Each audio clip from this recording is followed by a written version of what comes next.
The IDF has declared roads leading to Gaza aid centers as combat zones, prompting the closure of aid distribution centers for a day. The Gaza Humanitarian Foundation, GHF, a U.S. and Israel-backed aid network, announced the closure for update, organization, and efficiency improvements works. The IDF warned that people would be prohibited from entering the distribution centers or traveling on roads leading to them. The recent deadly incident near a distribution center resulted in the death of at least 27 Palestinians by Israeli fire, according to the Hamas-run Civil Defence Agency. Following the incident, the director of Nasser Hospital in Khan Younis reported that the injured were arriving with gunshot wounds after Israeli forces opened fire on civilians waiting for aid in western Rafa. The IDF stated that its troops fired shots after identifying suspects deviating from designated access routes. UN Secretary-General Antonio Guterres called for an immediate and independent investigation into the events.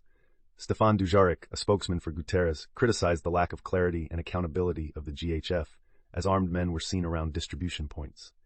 The UN warns that more than 2 million people in Gaza are at risk of starvation, as Israel imposed a total ban on shipments of food and aid for 11 weeks.